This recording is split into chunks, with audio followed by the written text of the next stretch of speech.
ឥឡូវទឹកលិចផ្លូវនឹងជិះកាត់អត់បងបាទថ្ងៃនេះខ្ញុំសូមធ្វើវីដេអូ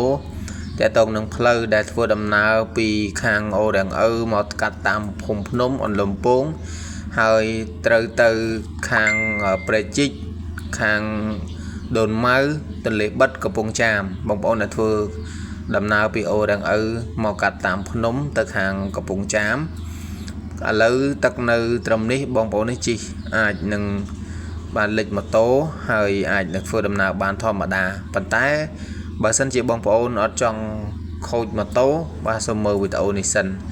ដោយសារតែមានបងប្អូនខ្លះដែលគាត់បានធ្វើដំណើរដោយម៉ូតូនេះមានម៉ូតូខ្លះថ្មីប៉ុន្តែទៅអត់រួចទេចុះទឹកអលុតចឹងបដាហើយបងប្អូនខ្លះម៉ូតូគាត់រៀងចាស់ទេប៉ុន្តែគាត់អាចធ្វើដំណើរបានហើយសម្រាប់ខ្ញុំផ្ទាល់វិញដោយសារតែទៅតាមផ្លូវវាងវាឆ្ងាយអញ្ចឹងត្រូវតែបង្ខំចិត្តជិះតាមកាត់ទឹកលិចហ្នឹងហើយបងប្អូនបានមើល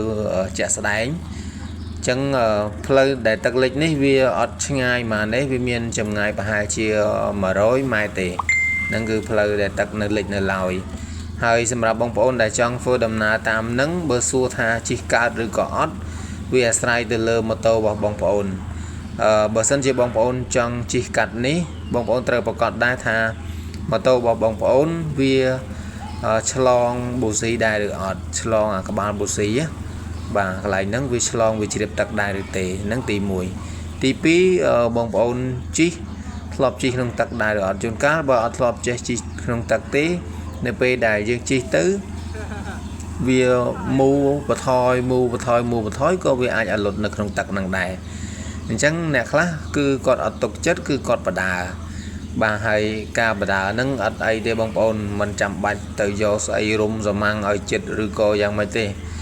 បាទមកដល់បលត់តកាច់សោតម៉ូតូបិទទៅហើយបដាតតផុតហ្នឹងទៅអញ្ចឹងម៉ូតូនេះពេលដែលជិះមកដល់គឺវាចាប់ដើមដល់ត្រឹមជង្គង់ហើយម៉ូតូត្រឹមជង្គង់យើងនៅពេលដែលយើងជិះអង្គុយនឹងម៉ូតូវាចង់ពាក់កណ្ដាលម៉ូតូយើងហើយប៉ុន្តែនឹងកន្លែងអត់តន់ជ្រៅទេហើយម៉ូតូបងអូន2នាក់នេះវិញគឺរលត់ពាក់កណ្ដាលផ្លូវអញ្ចឹងមានអីក្រៅពីបដាទេហើយម៉ូតូប្រហែលជាខូចឬក៏ចូលប្រេងបាតហើយក៏មិនដឹងមានម៉ូតូច្រើនដែលធ្វើដំណើរតាមនឹងដោយសារតែគេខ្ជិលវៀងប៉ុន្តែក៏មានម៉ូតូច្រើនដែរដែលជិះមកដល់កន្លែងដែលលិចហ្នឹងគឺវារលត់តែម្ដងហើយអ្នកខ្លះហ្នឹងមិនចាំបាច់លិចផងគ្រាន់តែប៉ះទឹកតែ2-3ម៉ែត្រហ្នឹងបានរលត់ភ្លឹបតែម្ដងហើយម៉ូតូខ្លះវិញគឺជិះបានរហូតដល់បាទចប់ដើមហើយក៏អត់មានបញ្ហាអីដែររហូតមកដល់ពេលនេះវារៀងស្រកដែរហើយអញ្ចឹងបងប្អូនអាចធ្វើដំណើរបានប៉ុន្តែវានៅតែលិចសម៉ាំងកន្លែងខ្លះដដែលហ្នឹងវាប៉ុន្តែគាត់ថាវារៀងស្រកជាងមិញបន្តិចហើយវីដេអូដែលខ្ញុំកំពុងតែជិះនេះម្នាក់ឯងជិះផងថតផងចង់ដឹងថាទឹកត្រឹមណាព្រោះយើងដើរវានៅក្រោមជង្គង់ប៉ុន្តែពេលជិះម៉ូតូវាដូចជាជ្រៅដែរអញ្ចឹងជិះផងថតផងហើយដើម្បីនឹងធ្វើវីដេអូឲ្យបងប្អូនមើលដែរសម្រាប់បងប្អូនដែលចង់ធ្វើដំណើរតាមនេះឥឡូវនេះគឺវានៅដាក់រអ៊ូលដោយសារបើសិនជាម៉ូតូបងប្អូនវាត្រូវទឹកសើមវាអាចនឹងរលត់អញ្ចឹងបងប្អូនមានតែបដាទេហើយនឹងទី1តែទី2បងប្អូនជិះ